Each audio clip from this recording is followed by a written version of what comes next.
uh, that how to solve that closed loop transfer function, right? So when we talk about, I mean, yeah. So some of the thing that I have solved in the previous lecture. So today I'll be solving some more advanced closed loop kind of system. So when we talk about, let's say this one was our particular system. Uh, And again, I'm telling you, this is very important. If you understand these things, then most of the problem in process dynamics and control will become easy.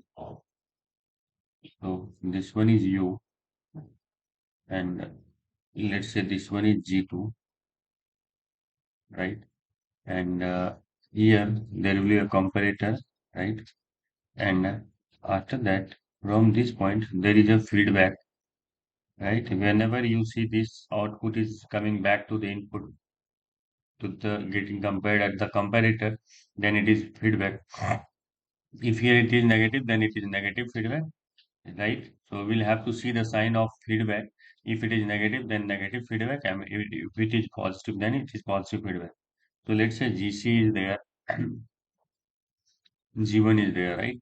And here I'm assuming a measuring instrument having a transfer function H, right? Now, and this is called as closed loop and negative feedback.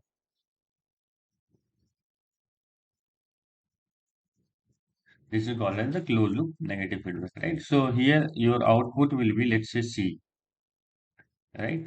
And your input is R. So R is called as your input, C is called as your output. And here, yesterday I told you that there will be an error E that is equals to R minus that C will be coming, and here it will be going in this form H into C, R minus H into C. That is called as the error, right? And U, here you see here at this particular comparator, what is happening? U is there, and that U is called as the load of the system. C is output and all, right? So yesterday I told you how to solve this particular system. So since here error will be entering into GC, right? And after that here it will be coming. So I'll tell you, let's say here I will be naming this one is A, I'll be naming this one is B, fine? And uh, fine. And here I'll be naming this one is D. So what is the value of A over here? A will be equals to what? This error into GC, and you know the value of error is R minus HC into GC. Now what will happen? What will be the value of B? The value of B is equals to A into G1. You have calculated the value of A, that is R minus HC, right, into GC into G1. Is it clear? So let's say this one is going to comparator with the positive and positive, right? So what will be the value of D? The value of D will be equals to B plus U, and you know the value of B. So you will substitute here R minus HC into GC G1 plus U. And what is the value of C? C is equals to D into G2. So your C is equals to D into G2. And you have calculated value of D. So C is equals to D. So R minus HC into GC G1 plus U. And this will be multiplied with your G2. Right? Now, since this one is your output and this one is your input, so your transfer function should be C upon R. That will be the transfer function of this closed loop. Is it fine? Where C is your output, already I have written. So we are very much interested in knowing the value of C by R. So how can I calculate? So you will have to solve this particular system of equations over here, this elementary mathematics kind of thing. So I can write C is equals to R minus HC, fine, into G1, G2, that is GC. This should be GC, right? This is GC. GC, G2, G1, fine, plus U into G2. Again, C is here, right? So I'll place C in this side. So if I'll take common C, so it will be 1 plus H GC G1 G2 at GC G1 G2. I hope this picture is clear, right? That is equals to UG2 plus R GC G1 G2. Fine. So in the next slide, I can write C is equals to UG2, that is UG2 divided by 1 plus H 1 plus H GC G1 G2 plus next one is R term. So R GC G1 G2. Oh, sorry.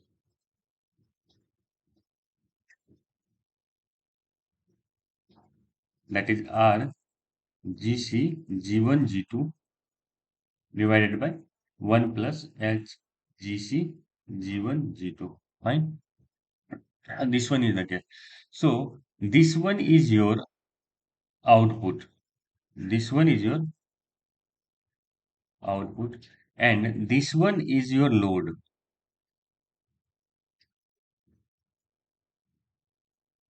And this R you see here, this one is your input transfer function.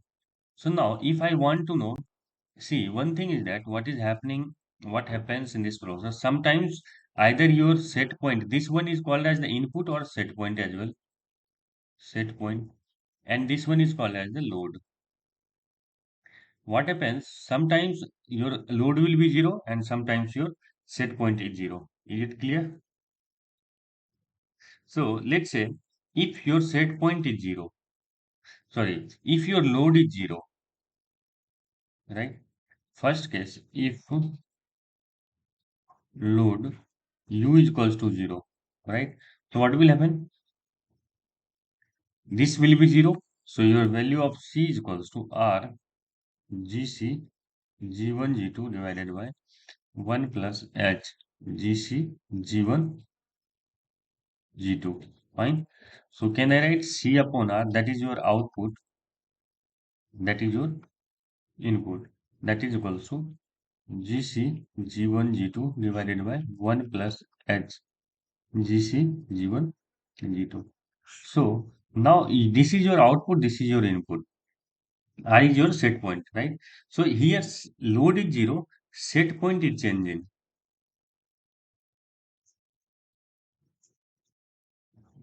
And if this kind of problem is there, this problem is called as the servo problem.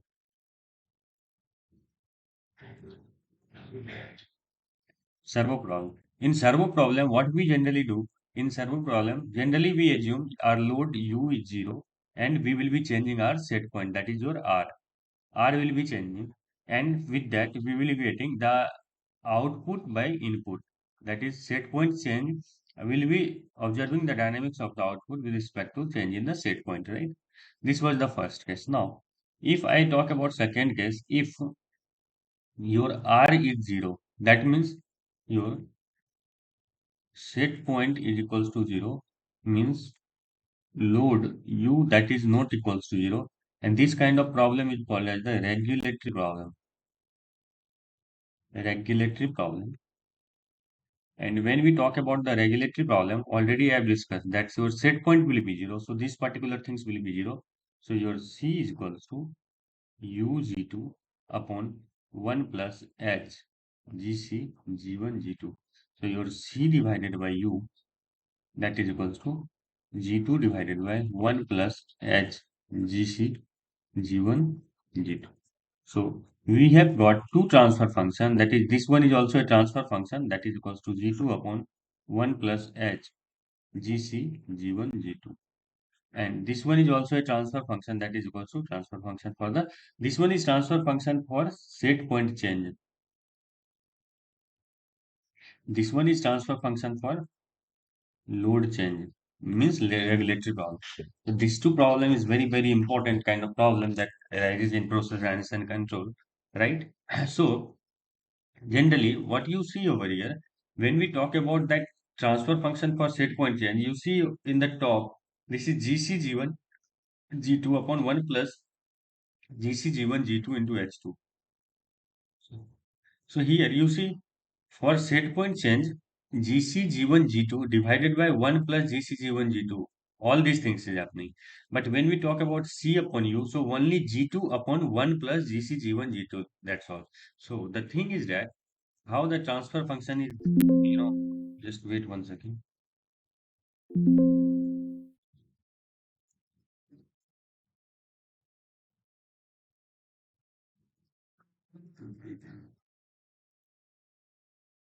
Oh,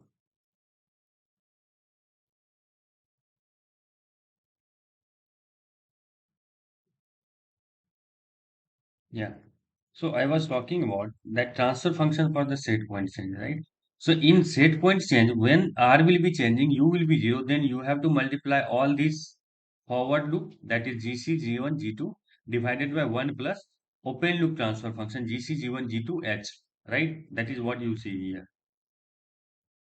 And in case of regulatory problem, this is only on the top is G2. That is after that U, this is G2 divided by the whole one, right? Is it clear? So, so directly you can write for servo problem, first servo problem, that means set point change, right? So this one is your output, that is C. This one is your input R, load is 0. Is it clear? So your transfer function will be equals to GC G1 G2 divided by 1 plus GC G1 G2 into H. Is it clear? So your transfer function C upon R, that is equals to your transfer function, that is equals to GC G1 G2 divided by 1 plus GC G1 G2 H. Means this one is forward loop transfer function, and 1 plus open loop transfer function. If why I am calling it is a open loop? So if I will break this open loop from here, so what will happen? It will be open and it will be like GC, G1, G2 and H. It will be in the same line, right? That's why it is called as the open loop sometimes. So that's what the case is. But I hope these things is clear. I crack these things with the help of your basics formula and basics loop solving. And when I talk about a regulatory problem,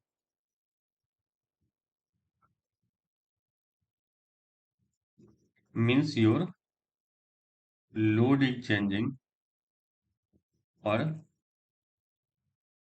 set point is equals to 0. Here you can say load equals to 0. So the transfer function will look like this. That is G2 upon 1 plus GC G1 G2 into H. Here your load will be there and here your C will be there. So C divided by U, that is equals to G2 upon 1 plus GC G1 G2 into H. Right? This is your transfer function. Any doubt?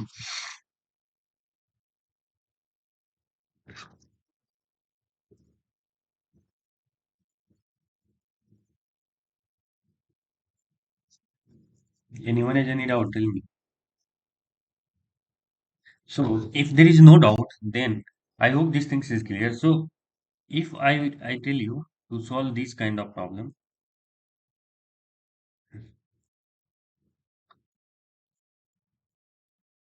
this one is GC, this one will be G1, fine. This one is U1.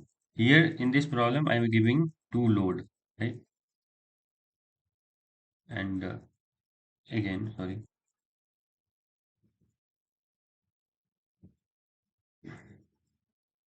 So let's say this one is your G2.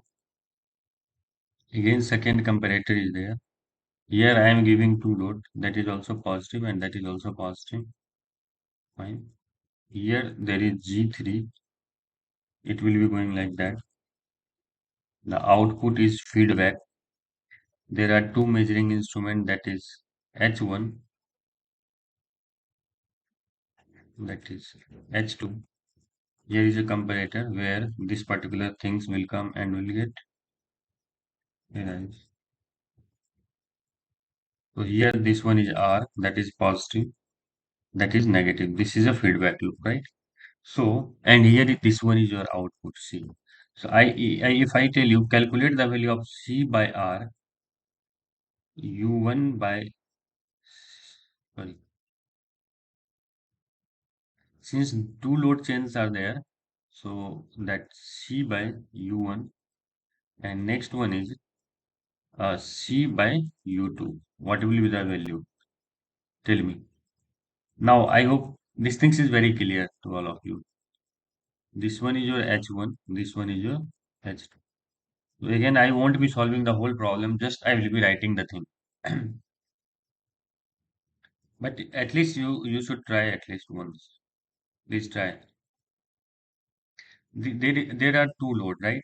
This one is a load first. This one is your load second. R, this is called as the set point. Here it will come and it will then generate an error, right? Again, this error will move forward. This will see the load. Again, it will go to G2. Again, it will see second load. Again, it will come out and it will give an output C.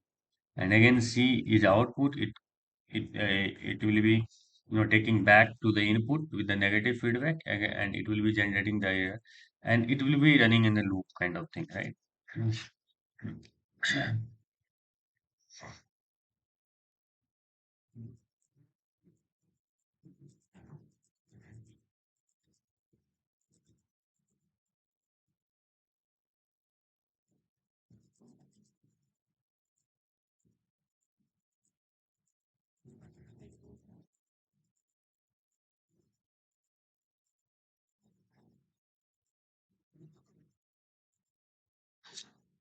So how can I solve? Here you see what is C by R. C by R is C by R is multiplication of all these forward loop divided by 1 plus multiplication of all these loop, right? That's what the case is. Yeah, GC G1 G2 upon 1 plus H GC G1 G2.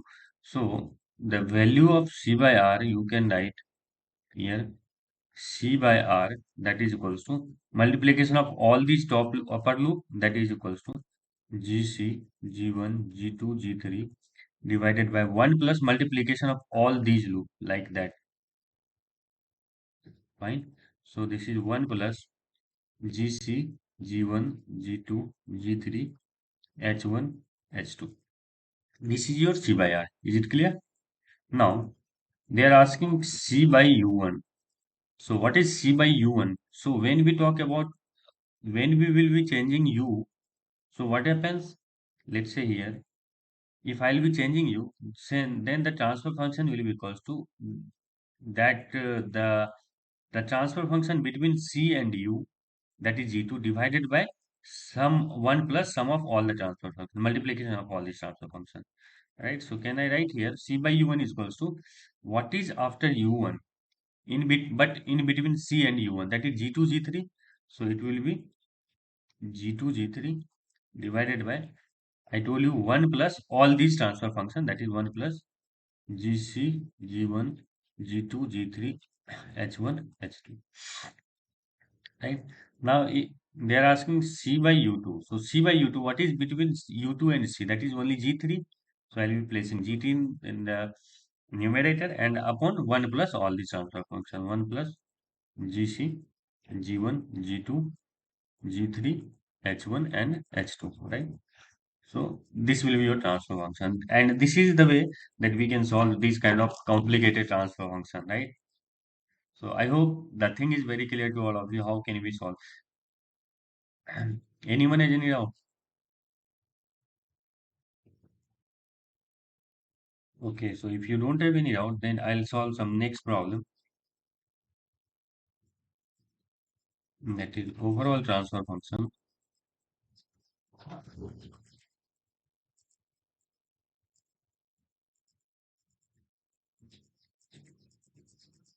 that is your overall transfer function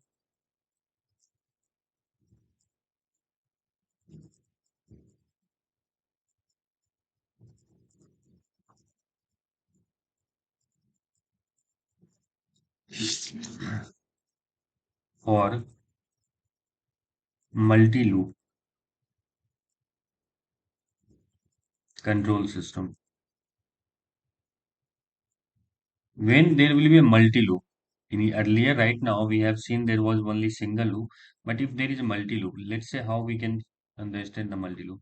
This one is comparator, your input, that is your set point. This will be your set point, right? So here you will see there is transfer function of GC1. Again there will be a comparator, alright? Here there is a transfer function called GC2. Again there is transfer function called G1. Again it will come to the comparator. This is positive. And here there is a load of U1 similarly, right? Again there is a Z2. This is a bit complicated, but don't get scared. I'll solve this. And this one is U2, right? This is positive. This is positive. This one is G3. This one is C.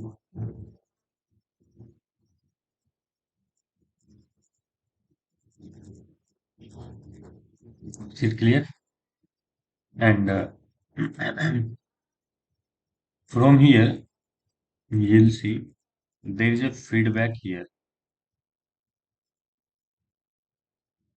Fine. This one is negative. This one is positive. Fine. There is a feedback. And again, from here, you will see there is a feedback. Let's say this one is your H1 and it will be feedback to this particular thing, right? This one is your positive and this one is your negative. Negative feedback is there both of the place in both of the place. And let's say here there is also a measuring instrument having transfer function is S2. So now here you see this one is first loop and this one is the second loop. So there are two loops, right? Don't get scared. I'll solve these things very easily. You will understand these things very easily. I'll break this loop, right? So now first what's the I mean what is the best way to solve this particular problem? First try to see the smaller loop, right? Right? So this one is your smaller loop. If you will see, I'm just making a yellow envelope. I hope this thing is visible to all of you. This loop that is inside this yellow envelope, right? This is very small loop that is called as the second loop, right? So I'll solve first that second loop. Oh, I lost my cursor. Yeah. So first I'll solve a small loop. So first step is solving a small loop. So I'll be making the small loop over here. This one, and let's say this one GC2. Your small loop is G1. You don't have to make these things, but I mean this is just a simple procedure. If you will practice, then it will be very handy for you, right? So this one is your H2, and this one is simple, right? So this will be going in this way. Fine. So let's say this one I want to understand. I will be replacing this small loop with a particular transfer function. So what I told you, if I want to replace this one is your input, let's say input is I, and this one is output. So I can replace this whole loop with output by input kind of thing, and that will give the transfer function of this whole loop. So I am very much interested in knowing the transfer function of this small loop. If I get the transfer function of a small loop, directly I'll replace this in this form. That is transfer function here. And I'll place this in place of this small loop, right? So that transfer function over here is what? That is output by input. How can I calculate output by input? So this one will be your output. This will be coming. So this will here, that is negative feedback. So here H2 multiplied with your output O, and here there will be error. The error will be I minus O into H, and again here it will come, that will get multiplied with GC, so E into GC2, right? And again it will come E into GC2 into G1. Is it clear? So finally you will see E into GC2 into G1, that is equals to output, and our E is I minus OH. I minus OH, is it clear? Into GC2 into G1, that is equals to O. Is it clear? So here I can write I minus OH2 into GC2 into G1, that is equals to O. And we are very much interested in knowing the value of O by I. So I'll make O in the different second side, right hand side, and I'll keep I in left hand side, right? So I GC2 into G1, that is equals to O. I'll take common, and 1 plus H2 GC2 G1. So the value of O divided by I. So that is equals to GC2 G1 divided by 1 plus H2 GC2 G1. So this is our transfer function. So the transfer function here I will be placing in the loop now in place of that bigger loop, a smaller loop, right? 1 plus H2 GC2 G1, right? So I will be placing this block over here in this particular place, right? So now you see, if I want to calculate, if there is a loop here, there is transfer function, this one, and if I want to calculate output by input, that is transfer function of this loop, the transfer function will be only multiplication of this GC2 into G1 divided by 1 plus GC2 into G1 into X2. That's it. First, in the numerator, multiplication of this thing, that is forward loop, divided by 1 plus the whole transfer function, multiplication of the whole transfer function. That's it. So now I can make this particular closed loop transfer function in this way. This transfer function will be there.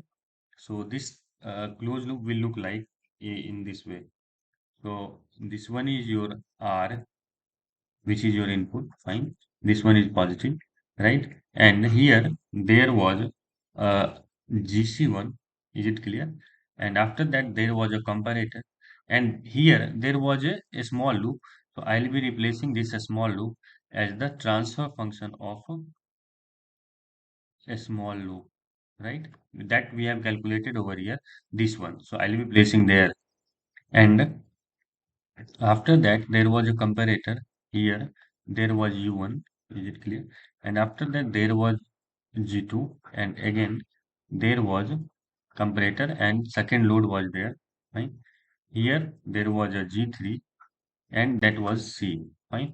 And after that, there was a feedback loop. Here, it was H1. And the output over here is coming back to the input at feedback minus. Right? So this one is negative. So the transfer function of this one we have already calculated. That is, what is that? GC to G1. So the transfer function of this one is your GC to G1 upon 1 plus H2 GC to G1. Right? So now we are very much interested in knowing the value of C divided by R, because this is our main loop. This is your output. This is your input. So what is C divided by R? So I told you again, if there is a feedback loop, so the value of output divided by input will be equals to multiplication of all these loops, first, second, third, fourth, which is in the forward direction, right? In this particular line. So I will multiply GC1 and this transfer function as well.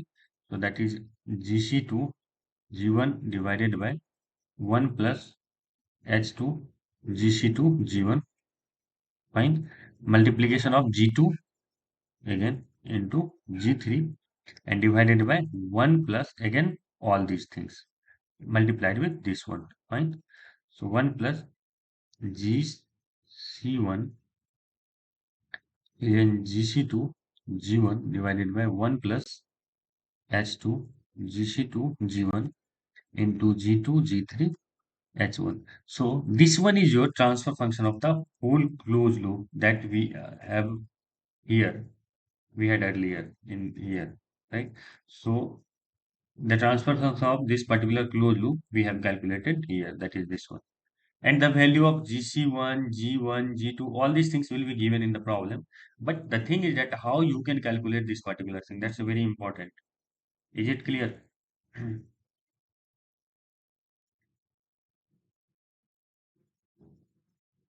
Tell me.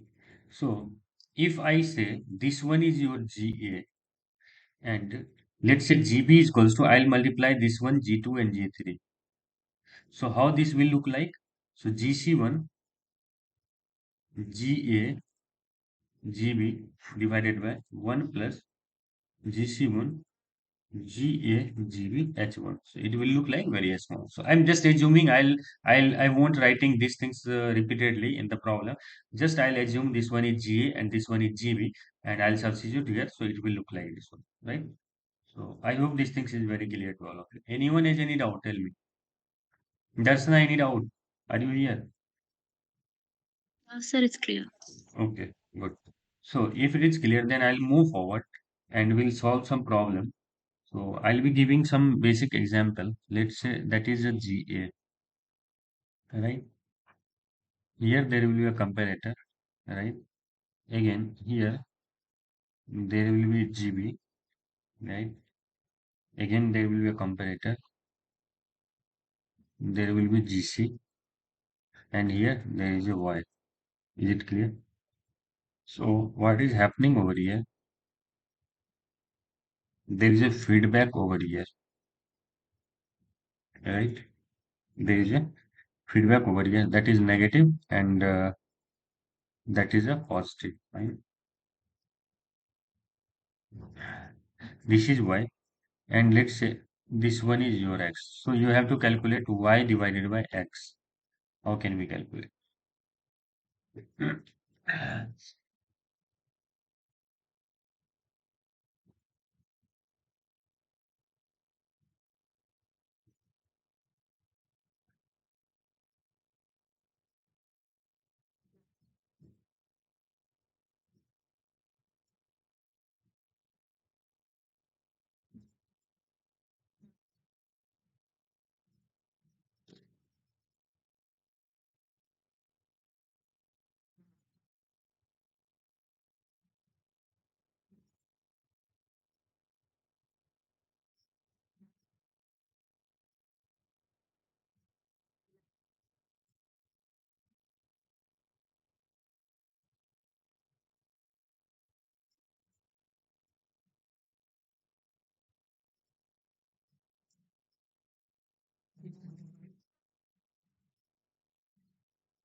So how will we solve this problem? So right now I told you if this is a closed loop transfer function, right? So how can I calculate? How can I solve the transfer function of this closed loop? Directly can I write in place of this there will be a GA, and for this I can write that multiplication of these things GA sorry GBGC divided by 1 plus if there is nothing, so 1 is there, so that is GBGC.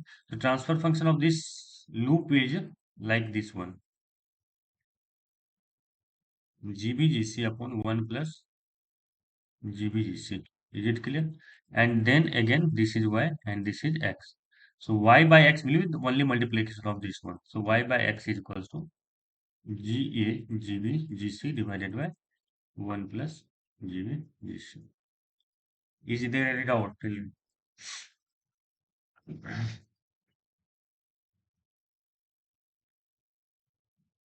Anyone has any doubt?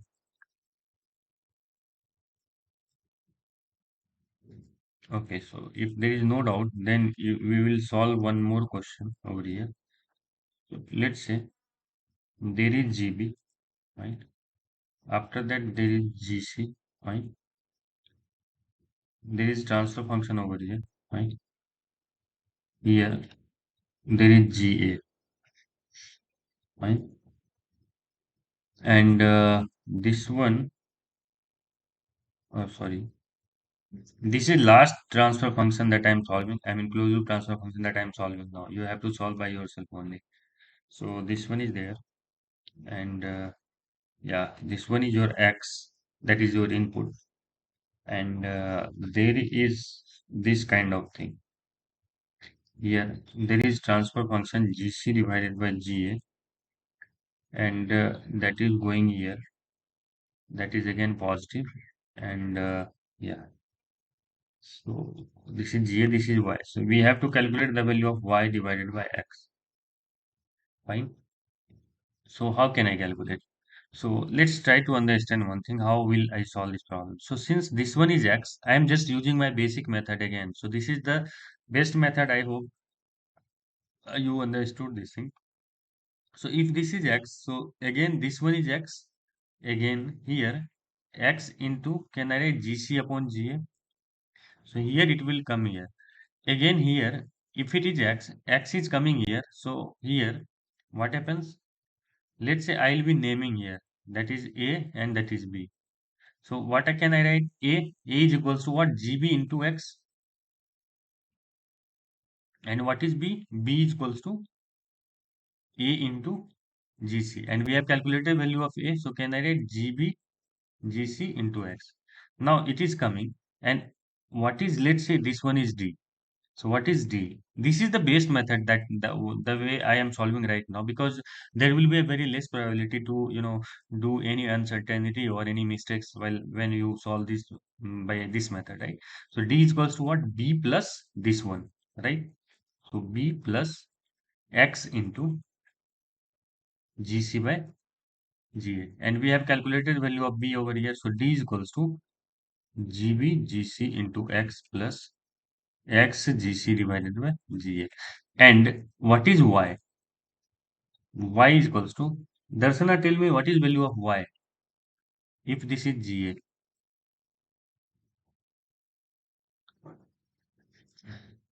Anyone? What is Y?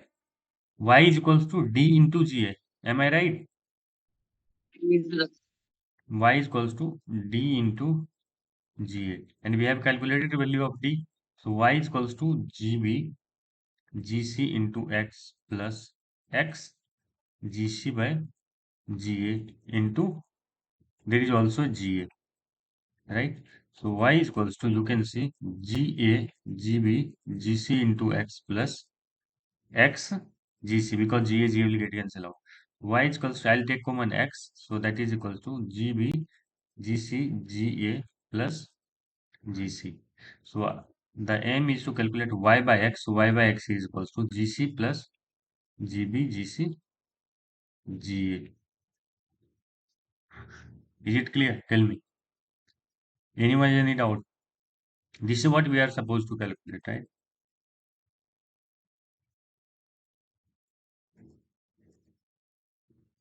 So your y is your output and your x is your input. I hope this thing is clear to all of us. So anyone has any doubt, please ask me right now.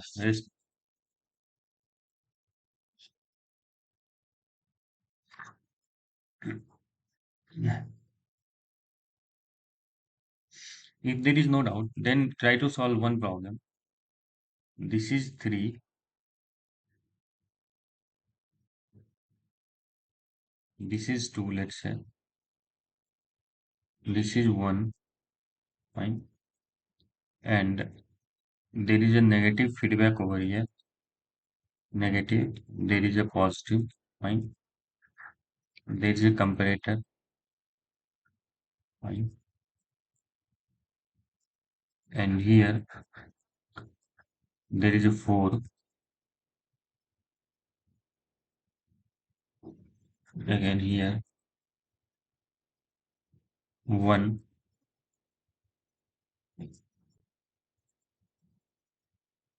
That is positive also. That is also positive. That is 1 by 4. And here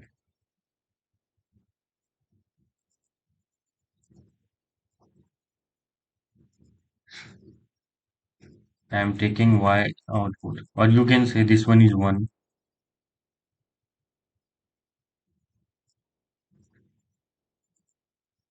1. This is your y.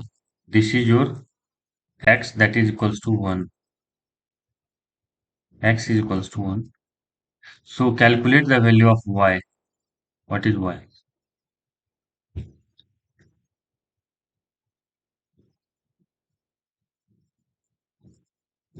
This one is 4. This is the last problem that I am solving by myself.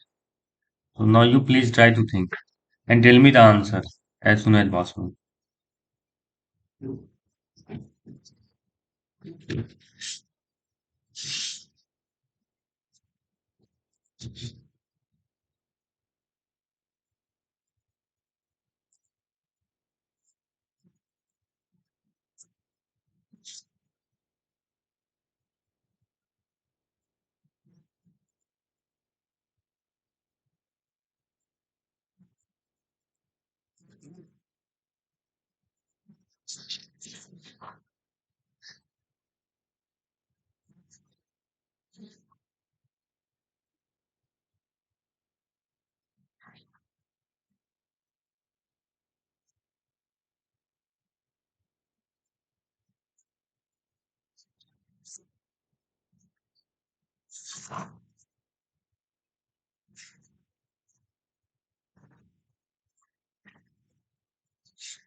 Anyone at all?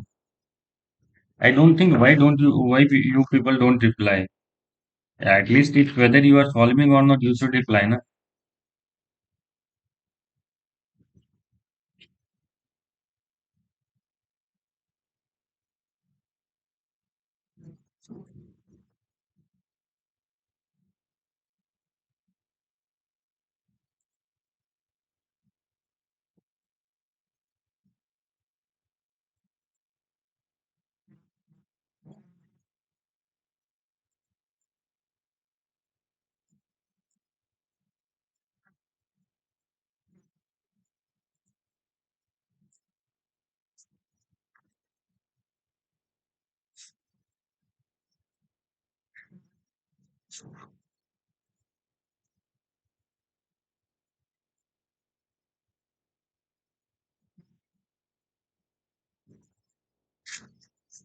So again, this is very easy.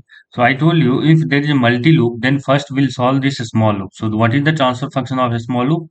That is 2 multiplied with 1 divided by 1 plus 2 into 1. So that is equals to 2 divided by 3. So then this loop will get vanished and this loop will look like this one. That is 3. There is a comparator. There is 2 by 3. Fine. Fine. There is a 4. After that, this one is there. This one is y. This one is your input. Fine. Now there is 1 and your input is there. This one is X, right? This one is positive. So if it is positive feedback, then what will be the transfer function of this one? That is Y divided by X. That is multiplication of all these 3 into 2 by 3 into 4 divided by 1. If this is positive, then here this is minus, right? Minus 3 multiplied with 2 by 3 multiplied with 4 multiplied with this 1. Is it clear? And x is also 1. So y x is 1. So that is 1. That is how much? 3 and 3 will get cancelled out. So 8 divided by 3 and 3 will get cancelled out. So 1 minus that is equals to minus 8 by 7. So the value of y is minus 8 by 7. I hope these things is clear to all. Anyone has any doubt? Rakesh, do you have any doubt? Are you here? Sir, hello, sir. Yeah. Sir, in this loop, we have positive feedback, no, sir. Yeah, here this is positive So, feedback. Here this is negative feedback. so x So plus 1 will be equals to y, no, sir. Overall in loop also. x plus 1 will be equals to y, no, sir.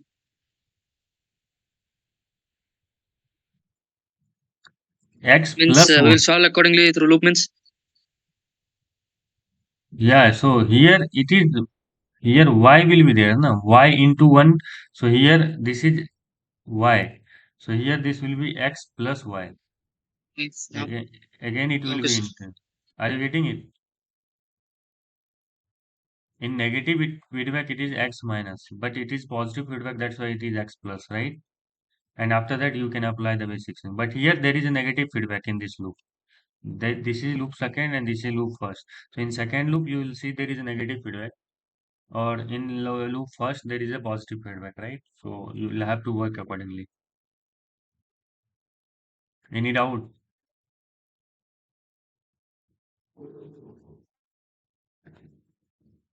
Is it clear, Rakesh?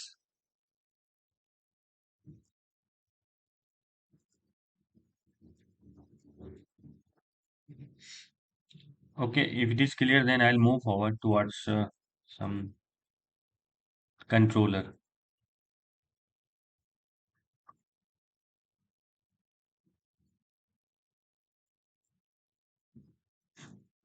So when we talk about the controller, so I mean yesterday I have discussed about some, you know, what's the work of the controller in the process, right? Why do we use controller, right?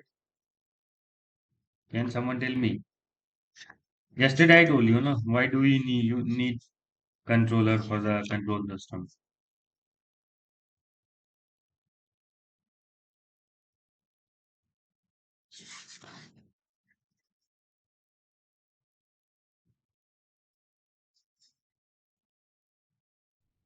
Control the error, sir. Control Or the for error. getting That's the it. device. So since this one is your, just wait 1 second. I'll have to plug in my charge. So the basic aim is that since this one is your process, right? So this process will be having a transfer function, right? So there is a controller, that is GC. If I am writing, that is controller, and that is the final control element, right? And this one is your output, and from here there will be a GM measuring instrument, and there is your X, that is your set point, and this is your output. Is it clear? And let's say this one is negative feedback system. So what happens over here? There will be error here, right? This error is being generated. Why this error is coming? Since you have set some value of output. Let's say if the thing is that if I want to measure the temperature of this continuous state tank reactor over here, right? Let's say I have set a temperature of 100 degrees centigrade. But due to some particular region, some external, I mean, endothermic reaction is happening, and if temperature is coming to, let's say, 95 degrees centigrade. So this will create an error of 5 degrees centigrade. Now, what will happen? This error here is being entered into this GP process, and this controller will try to reach this 95 to 100 degrees centigrade. That will try to control this temperature to reach the 100 degrees centigrade. This will give the signal to the final control element to do anything so that the temperature can be reached to 100 degrees centigrade, right? And once this final element do the control action, after that this temperature will give you the 100 degrees centigrade. That is the desired output. That's what the essence of the controller is. So that's why we use controller. Means we are trying to reach to our ultimate value of the response what I want, right? So there are different I mean processes are there that requires a controller and all kind of thing. And on that basis controller has been defined the three form. First is proportional controller, depends upon the use. So proportional controller, I'll tell you all these things where we use proportional integral and proportional integral controller. Second is integral controller, or direct I can write proportional integral controller.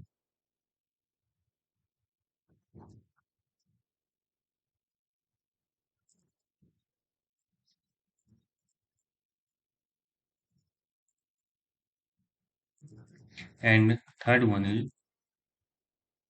derivative controller, but I am writing proportional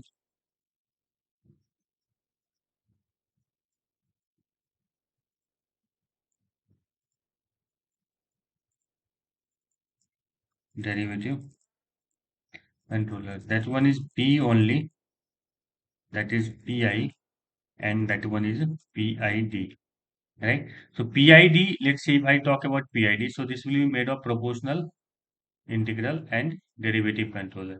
So depends upon the use. First initially proportional controller was there, and after that we I mean some enhancement was there in the proportional controller. That proportional controller was not able to control, so PI controller was introduced, and some enhancement in PI controller was there that PI controller cannot do, so PID controller was there. So I'll tell you all these use of where we can use proportional controller, where we can use proportional integral, and where we can use proportional integral derivative controller, right?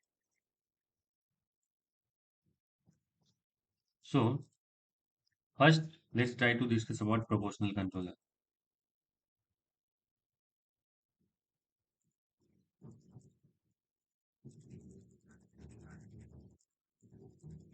right?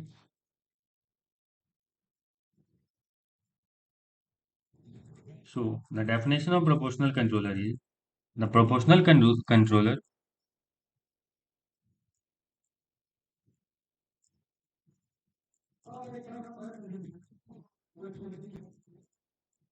produces an output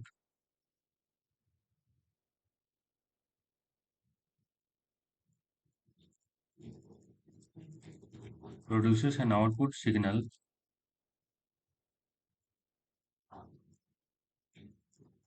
that is proportional to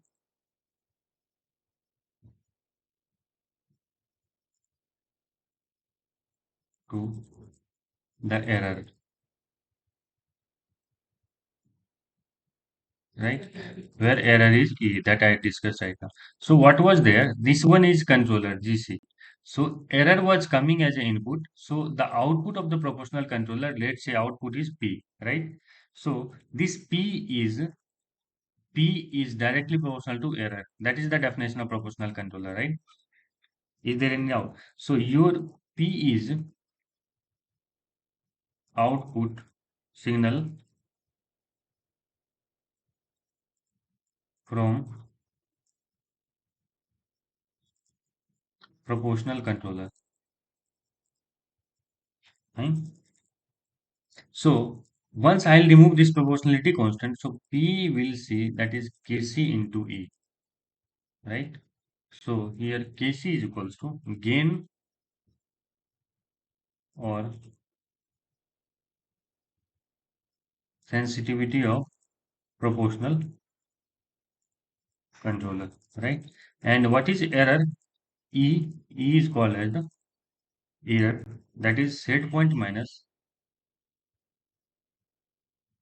measured value. And what is this measured value? So I told you that this one is something. So here error is getting generated. So this one is your output. Output will come, some measuring instrument will be there, and this will come here. So this one is your x, that is called set point. And from here, what is the what the value that is coming over here in the feedback, that is called as the measured value. And then this error is getting generated, and there is a controller GC, and after that this will give you P. So the error that is equals to x minus measured value. That is what I'm writing. That is set point, that is x minus your measured value, right? I hope these things is clear to all of. So here what we have got, that your P S is equals to Kc into Es. That is S in S domain. So this is your output of the controller, and this is your input.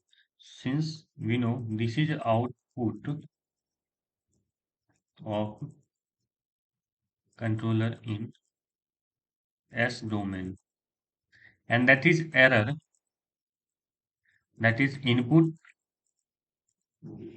to the controller in S domain. So can I write that PS divided by ES, that is output by input, that is equals to Kc, and this is the transfer function of a proportional controller, that is Kc. So you can see that is the transfer function of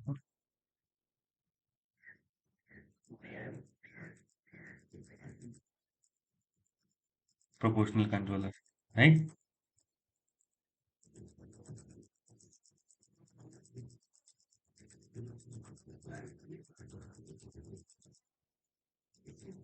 Anyhow, and this is again, I'm writing all these same thing. But now here you can see there is a term Kc that has been written over here. But in process industry generally, this Kc is called as the gain. Already I have written earlier. But in terms of, in place of Kc in industry, you will see the term proportional band is used.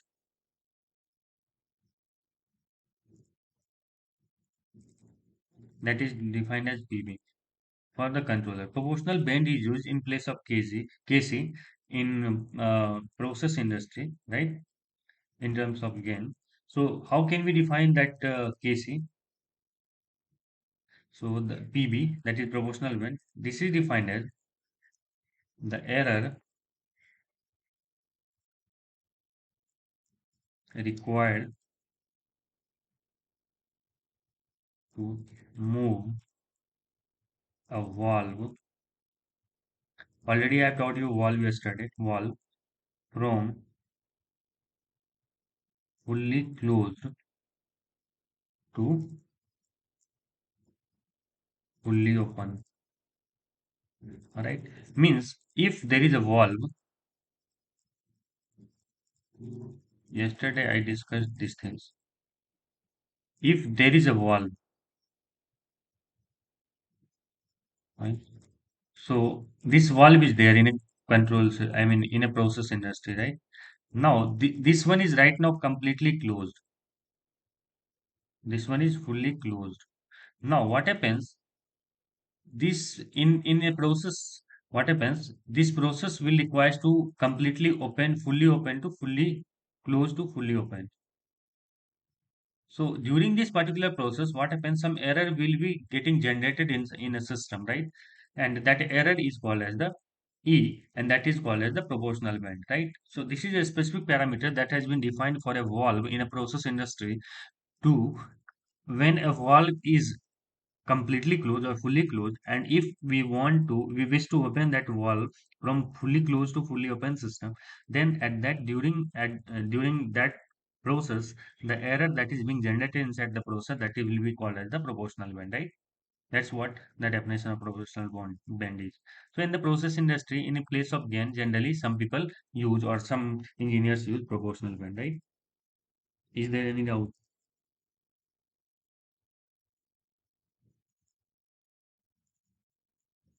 And it has been defined as,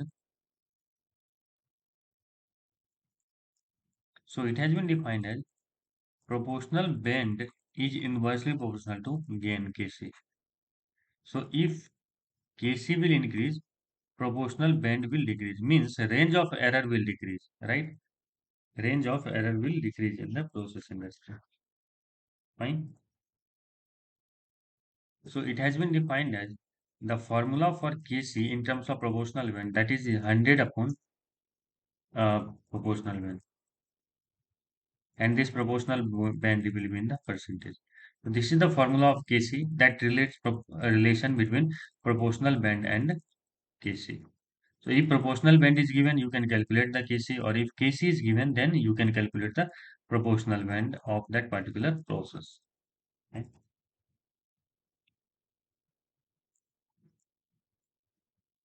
Any doubt?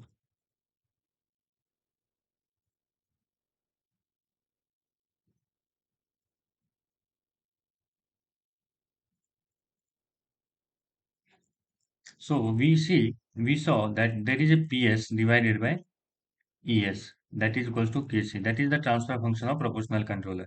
So can I write that Ps, that is equals to Kc into Es? So since this is in S domain, I'll want to convert this into T domain. So how can I convert? Taking Laplace transform. So if I take Laplace transforms, that is Pt minus Ps. What is Ps? This Ps is steady state value, that is equals to Kc into Pt. So can I write that Pt, that is equals to Ps plus Kc into Et. So this Pt is output of proportional controller at any time, and Et is input. So if I want to plot Et versus Pt, what happens? Et, the slope is Kc and intercept is Ps. So this is a straight line having intercept some Ps and slope is Kc. So if this plot is given, so we can calculate the slope, that will give you the Kc, and this will give you the Ps, that is a steady state value. Sometimes it is called as BIS, bias value.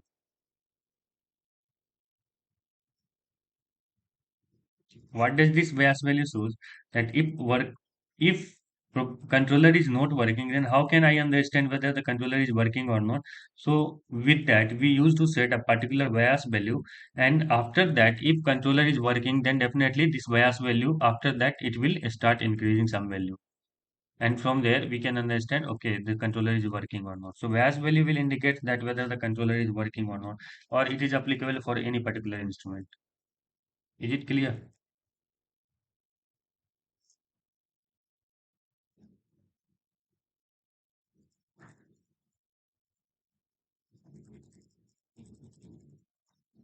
Now, since we saw a plot of proportional controller look like that, if this is Et and this is your Pt, so this plot looks like that, and the slope gives you the Kc.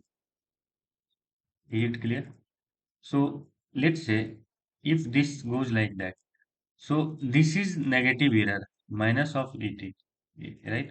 And let's say this one is positive error, positive 80, right? And this value was your PS, right?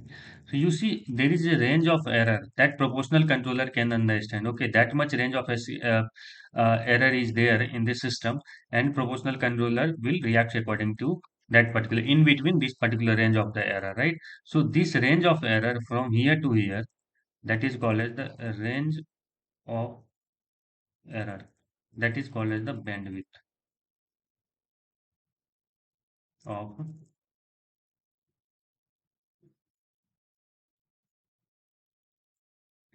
Right? Everyone is having these things, right? So let's say if how why this range is there, because this is the maximum range that proportional controller can understand. Oh, that much error is there. Beyond that range of error, proportional controller cannot understand the error, or this is the minimum band of the error or minimum error that proportional controller can correct it. Beyond this particular range of error, proportional controller cannot go for the correction, right? It won't be doing any corrective action while if it will be sitting only, right? Is there any doubt? So this slope is Kc, right? Now try to tell me one thing. If that plot is there, that is Et and that is Pt. So I am drawing three plot here.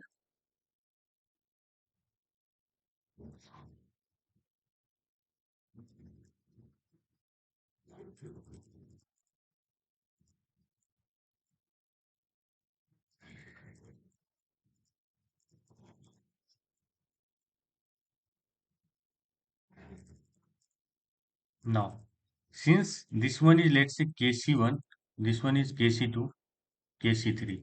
For this range of error is this one, right? Range of error is this one, right? For Kc2, range of error is this one, right? And for this Kc1, range of error is this one only. So now tell me, Kc is what? Slope of this particular line, and slope is maximum for which case? Kc1, Kc2, Kc3. Let's say line 1, this one is line 2, this one is line 3. Which line is having highest slope?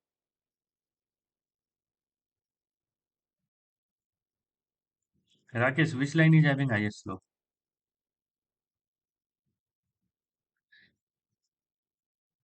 Since Sir, slope slope of line first is greater than slope of line second is greater than slope of line third.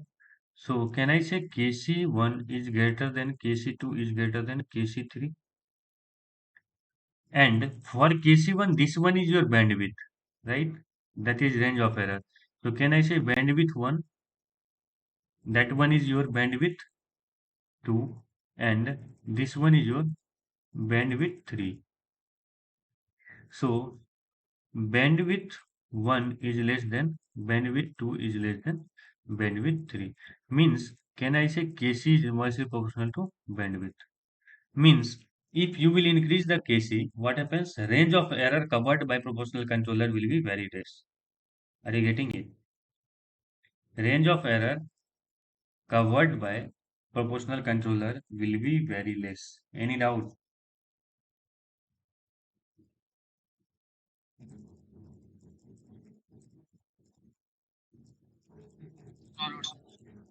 Okay. So this was the case of proportional controller, right?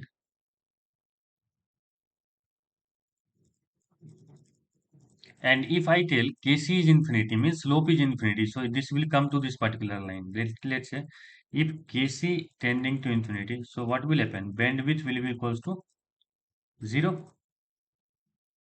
Fine. So if bandwidth is 0, then what happens? Range of error that will be equals to 0. So in that condition, what will happen? It will work as switch. Switch have you seen at your home?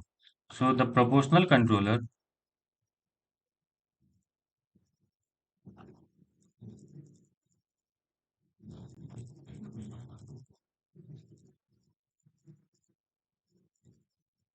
work as switch, right? Range of error will be very less. Instantly, if there is an error, if any kind of error will come, eventually it will take some corrective action, right?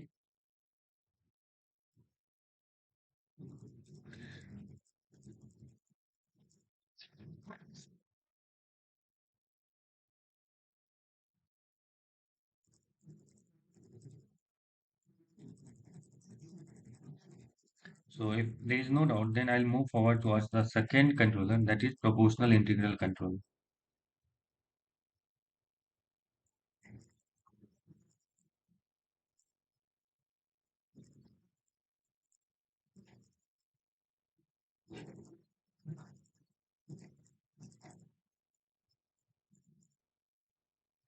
Fine. So again, here is a proportional action and there is integral action. I'll tell you why integral action is very important compared to proportional action, when we can use integral action over proportional action, right?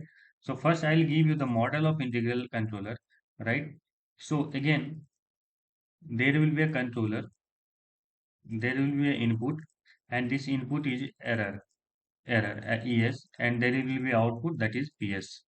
This is output, and error is used to be the input of the controller,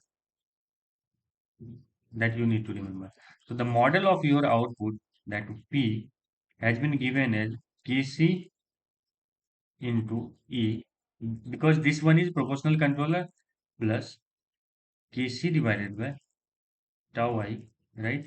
And integral 0 to t E dt. Is it clear? And plus this one is your PS. PS is again your bias value, or you can say a steady state value. And this is your ET, or you can write ET, where you know Kc is your gain. Tau I is called as the integral time constant.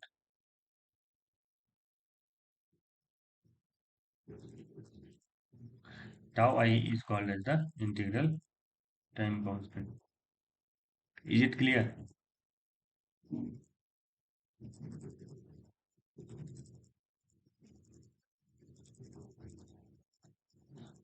So this one is your proportional action, and this one is your integral action.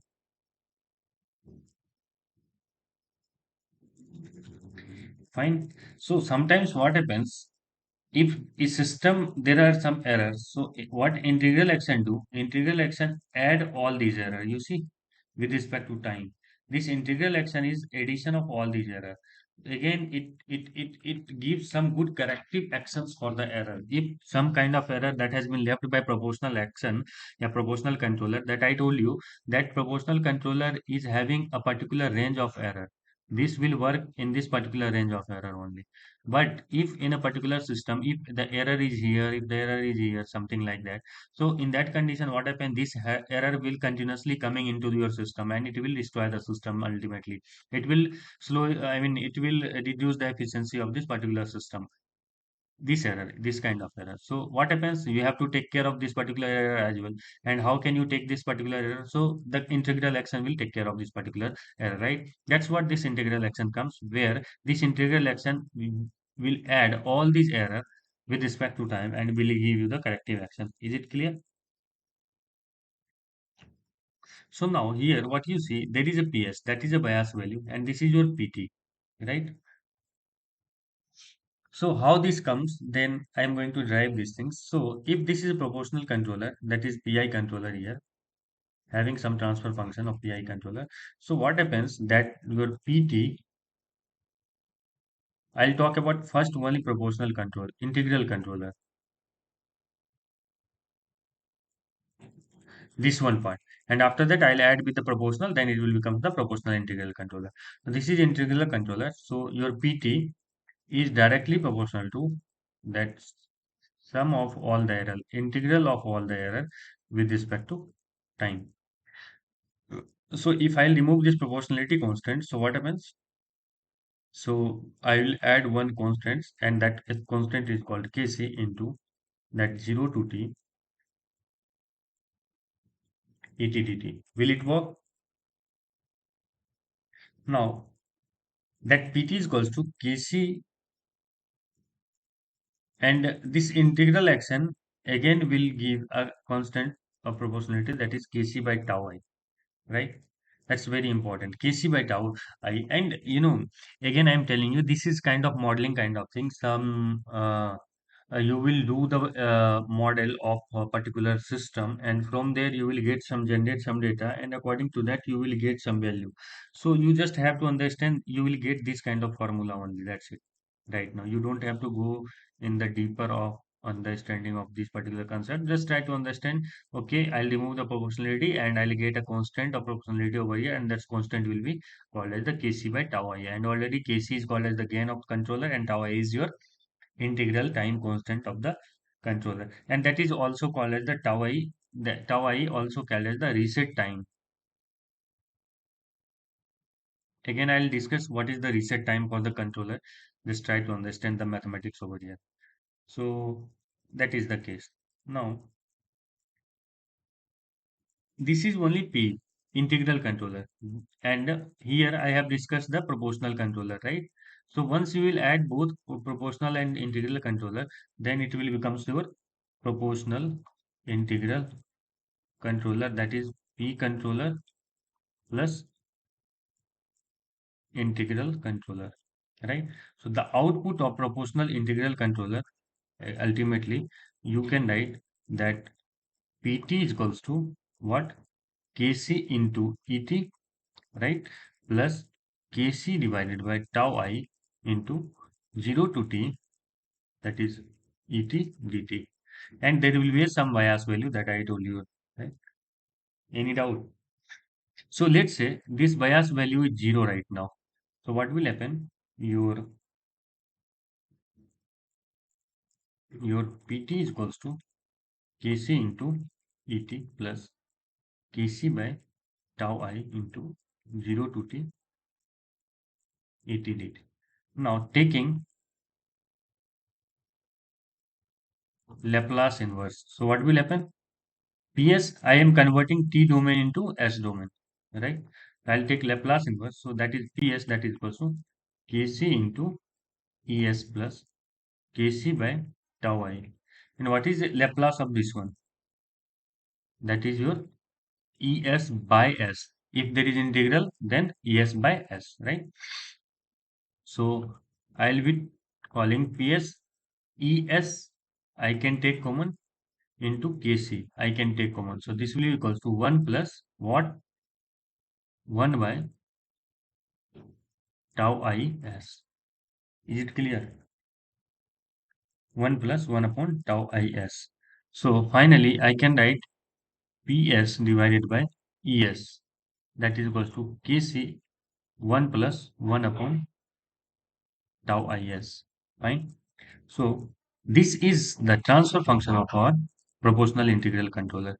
That is transfer function, that is Gs, that is equals to your Ps upon Es, you can write it, and that ultimately it becomes equals to 1 upon 1 by tau I into S.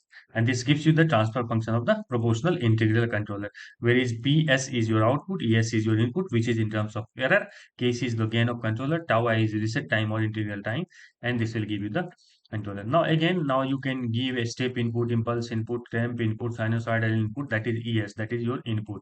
And according to that, you can take Laplace and you can get the value of PT at any particular time. I get, okay. So error will be changing with respect to time, and from there you can get any particular value. I hope these things is clear. So let's say first, if unit step input as a error, unit step input in PI controller, what does it mean? Since I told you that PS by ES is the transfer function of proportional integral controller, that is Kc into 1 plus 1 upon tau is. Since this one is your input, that is error is the input. So your ES is a step input, that is 1 upon S. So what will be the value? PS is equals to 1 upon S into Kc into 1 plus 1 upon tau I S. Fine. So that PS, that will be equals to Kc divided by S plus Kc divided by tau I into S square. Is it clear? Now, if I'll take Laplace, taking Laplace. Let's say this one is equation first. Laplace of equation first. What will I get? Laplace of Ps, that is equals to Laplace of Kc by S plus Laplace of Kc by tau I S square. Right? I mean, Laplace inverse we used to take, na? Fine. I think Laplace inverse we will take here. S domain, we are converting S domain to domain, so that's what we will be taking Laplace, right? No, no, here it will be Laplace, fine. Laplace will convert S to T to S domain, right? So what will happen over here? So finally, you will see from here, that is your PT, that is your Kc plus Kc by tau I, and Laplace of 1 upon S square is 3. So the value of your PT, that is equal to Kc plus Kc by tau I into T. Is it clear? So you have got the output of proportional integral controller is this one. So if I want to plot the output with respect to time, right? Output PT with respect to time. So there is Kc. Is it clear? There is Kc that will be a work as a slope, right? And sorry, intercept. That one is your Kc. Is it clear? And Kc upon tau I into t. Let's say at t is equals to 0, the value is Kc. At t is equals to 1, what will happen? Kc plus Kc by tau I into t. Is it clear? And at t is equals to 2, what will happen? Kc plus Kc by tau I into 2t. Is it clear? So it will go like that. Oh, sorry.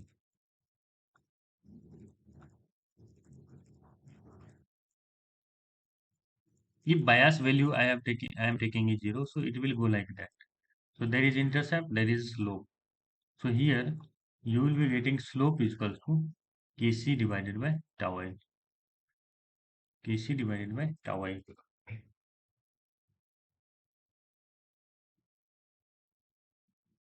Is it clear?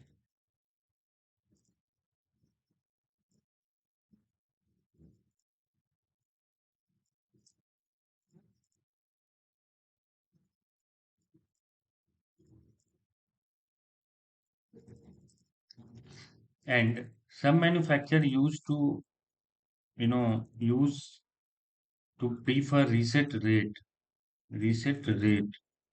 that is equals to 1 upon tau I. That is 1 upon reset time, that is called as the reset rate. So in the numerical or in the problem, if it is given that reset rate is that much, so you have to understand, okay, they are giving 1 upon value of 1 upon tau I.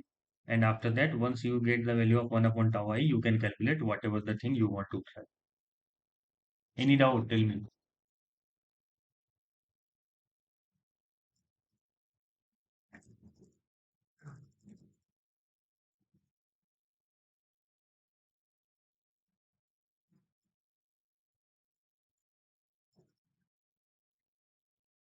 So we have got the formula that Pt is equals to Kc into 1 plus T by tau I. Let's say when T is equals to tau I, so when T is equals to 2 tau I, when T is equals to 3 tau I, when T is equals to 4 tau I, right? So what will be the value of Pt over here? Pt. So here, what will be the value of Pt?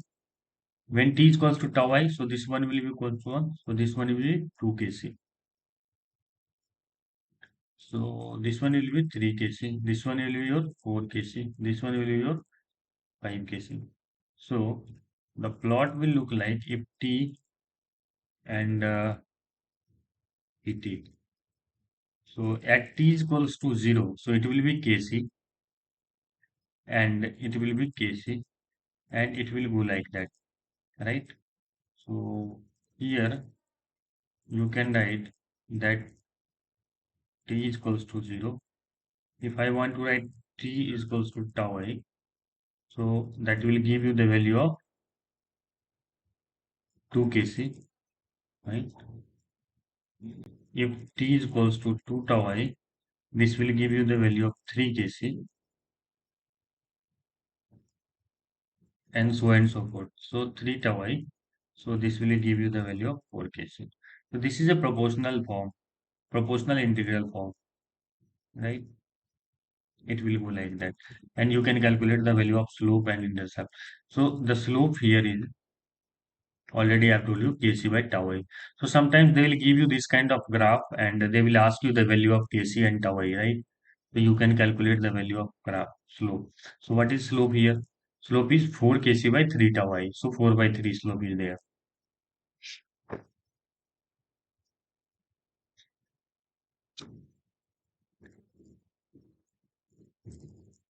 Is it clear? Okay. So what's the time right now? How many of you are here? Okay. So if it is clear, then I'll jump to the third. Let's say derivative controller only I'll talking about derivative. And then after that, I'll come to the proportional integral and derivative controller, right? So in derivative controller, what you see,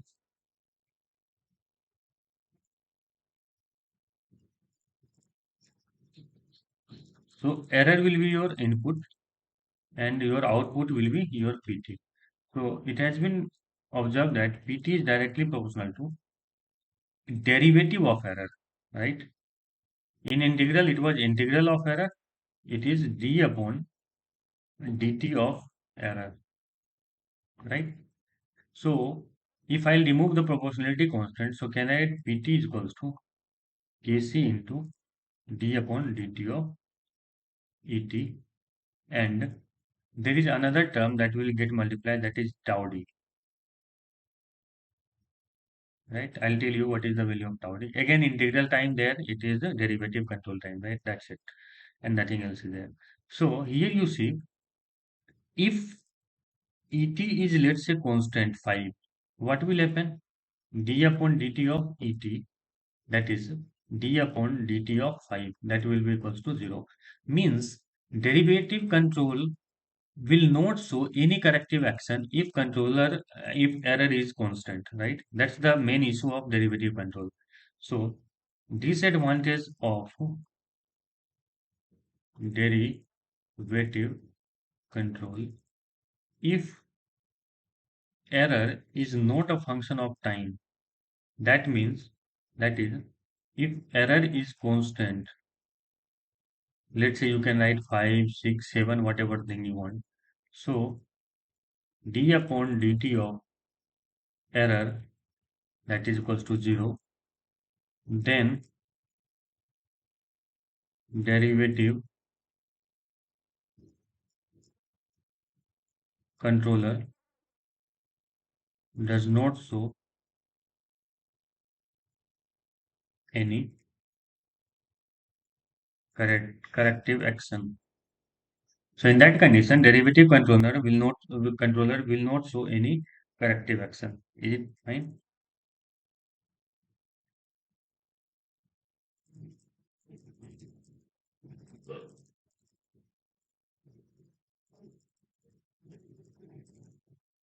So we got the value of output of derivative controller, that is equals to Kc into tau d into d divided by dt of Et, right? So if I want to convert t domain to s domain, so I'll be using what? Laplace inverse. So Laplace inverse of what? Pt, that is equals to Laplace inverse of Kc into tau d into d by dt of Et. Is it clear? So that will be equals to Ps, that is Kc into tau d into s into Es. That is the derivative of Laplace inverse of derivative d by dt of Es. So can I write this one is Es and this one is Ps? So Ps upon Es, that is equal to Kc into tau d into S. So this is the transfer function of your derivative controller. Sir, we use Laplace, no sir. Inverse Laplace will use for. What? For converting T domain to S domain, sir. Yeah, yeah. Okay, yeah. It will be a Laplace. You understand these things, right? So you can Okay, sir. assume. So you will take Laplace over it. Just try to understand we are converting T domain to S domain. So you write Laplace, sorry for that, right? So you will see this is the transfer function of derivative controller Kc into tau d into S. Fine. So where we know the Kc is gain of the controller, tau d is called as the derivative time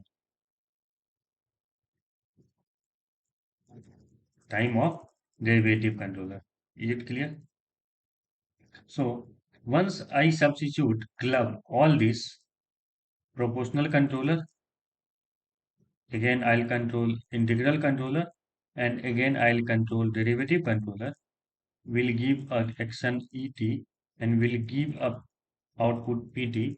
So it will becomes a proportional integral derivative controller, PID controller, and again the input will be error, your output will be your PT, and we can calculate the value of PT, that is equals to Kc into 1 plus T by tau I plus tau D. Fine,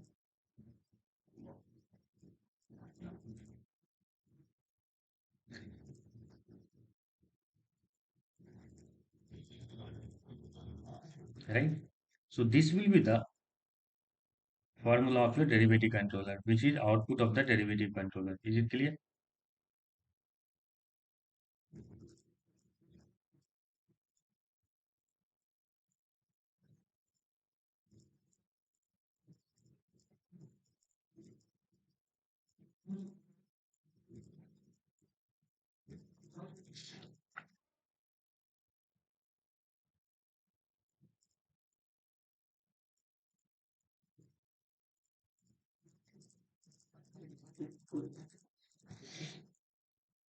I hope this thing is clear to all of you, right? So finally, you can write the formula in S domain as well. So the value of PS, that is equals to Kc plus Kc by tau I integral 0 to t et dt plus Kc into tau d d by dt of et. Fine. This is your PID controller. This is your PID controller. So directly you can write that PS, that is equals to Kc plus Kc by tau is plus tau d as Kc into tau ds. So directly you can write Ps is equals to Kc into 1 plus 1 upon tau is plus tau ds divided by Es. So this is your transfer function, that is output by input in the S domain. So this is your transfer function of derivative controller, that is equal to Kc 1 plus 1 upon tau is plus tau ds, right? That is your GC of GC in S domain of proportional derivative controller.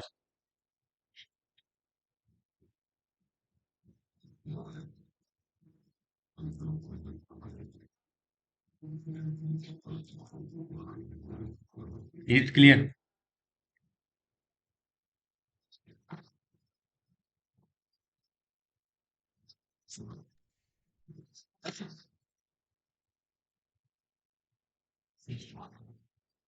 So till now we have studied that the controller, right? So now what happens if this one is a process and let's say this one is a controller. This one will give you the output. This one is your input, right? And there is a feedback loop over here, and that is a GM. And there will be a final control element, GF as well also. Now Since I am assuming that GP, the process is of first order, right? Process is of first order. The process GPS can be written as that, let's say Kp upon tau s plus 1, right? And let's say I'm assuming here is a proportional controller, P controller, right? And what is the transfer function of proportional controller? That is equals to only Kc. And let's say your GF is equals to GM is equals to 1. So what will be the value of y by x in this particular process? So can I write that x into GPGC directly? Now I am writing, I won't be solving the loop. You people know these things very well. Now directly the value of output I can write it as, since this is GP, GC, GF and GM, so I will be writing y upon x, that is equals to GP, GC, GF divided by 1 plus GP, GC, GF, GM. Let's say GM is 1, GF is 1. So I can write y upon x, that is GP. GP is your Kp upon tau s plus 1. GC, GC is proportional controller. Can I write Kc? GF is 1 divided by 1 plus GP. GP is your sorry, Kp upon, tau s plus 1 into, that is Kc into 1. So finally you will see that Kp Kc divided by tau s plus 1 plus Kp Kc. Finally, right? So finally, if I'll divide by Kp Kc in the numerator and denominator, so what will happen? 1 upon tau upon 1 plus Kp Kc into s plus 1. So in this particular loop, if a first order system is controlled by a proportional controller having final control element and measuring elements instruments, the transfer function in I have assumed is 1 1, then you will get the transfer function of this particular closed loop, that is y by s 1 upon tau upon 1 plus Kp Kc into s plus 1. So now tell me, this is your transfer function. So which order this is following right now? First order, yes, or second order? Tell me. This one is of the form of what? Kp by tau s plus 1. So here, what is the tau s? Tau upon 1 plus Kp Kc. So if I assume this one is tau dash, so can I write this one is y by x, that is 1 upon tau dash s plus 1. So your here Kp dash is 1 and tau dash is upon is equals to tau upon 1 plus Kp Kc. Are you getting it or not? Anyone? Darshan, are you getting it? Yes, sir. Right? So the essence of these things is that you are getting the value of y upon x, that is your transfer function, that is equals to 1 upon tau dash s plus 1, where tau dash is equals to tau upon 1 plus Kp Kc, right? And Kp dash is equals to 1, right? When a first order process, and this is the time constant of first order process, time constant of first order process. This is what? Kp is what? Gain of process. Gain of first order process. And what is Kc? Kc is gain of controller. And that is which controller? P controller. So if I will take a process having first order system, and will be trying to control this process, output of this process will be controlled by a proportional controller, then the transfer function that I will get in this particular closed loop, that will be of the first order, and the time constant for this particular first order uh, closed loop system, that is equals to tau upon 1 plus kpkc. So now tell me, tau dash, that is the time constant for the closed loop system, it is getting increase or decrease with respect to this process only. We are dividing it by 1 plus kpkc. So initially the process time constant was only tau. Now if I do the calculation and I get the transfer function of this closed loop, so it is getting decreased by this tau divided by 1 plus kpkc. So time constant is getting decreased. Are you getting it? So tau is what? The time at which it reaches to maximum value or maximum value of the response, right? Or a steady state value of the response. But now tau is getting decreased. Earlier it was reaching to some another value. Now once we use the proportional controller, tau is getting decreased means it will eventually reach to the initial steady state value. Means it will the response of the system will becomes very fast. Are you getting it? So why we are using proportional controller? Proportional controller will give a faster response for the first order process, right? So here we have seen observation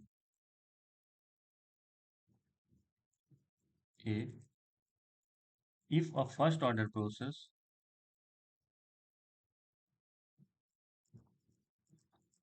is controlled by P controller, then the tau dash will becomes tau open 1 plus kpkc, which is getting decreased, and thus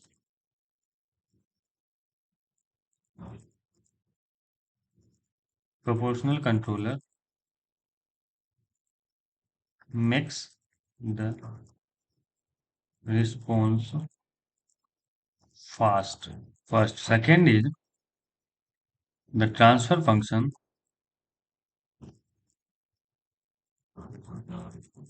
sum of the closed loop will remain the first order. Means proportional controller is not going to change the order of the loop. I mean, if it is first, if we are going to use first order process to control by proportional control, then the closed loop transfer function will be also of the first order, and the time constant will get decreased, and gain of the system will also get decreased, because earlier the gain was kp, now it is becoming 1. So gain of the system will get decreased, a time constant will also get decreased by a factor of what? 1 upon kpkc, 1 upon 1 plus kpkc. So tau dash here is get less than tau.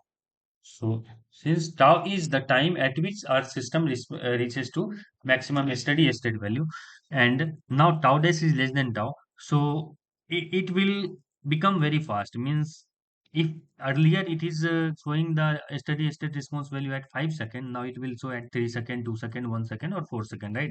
In this way, so your response will become very very fast. So the proportional controller, when a system, when a first order process is controlled by a proportional controller, what I told you is that the transfer function of the closed loop response will be of the same order, but the time constant will get decreased, and the gain of the overall transfer function will get decreased. That is equals to 1, right? So I hope these things is clear to all of you. So in the next lecture, I'll be discussing about again second order process plus proportional controller, first order process plus integral controller, first order process plus derivative controller, and all. Also try to solve some kind of problem on this particular topic so that you'll get some idea how these questions is coming, right? So with that, I would like to end the class. If anyone has any doubt, you can ask right now. We are having 5 minutes.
If you don't have any doubt, then you can leave the class, right? Thank you all for attending the class today.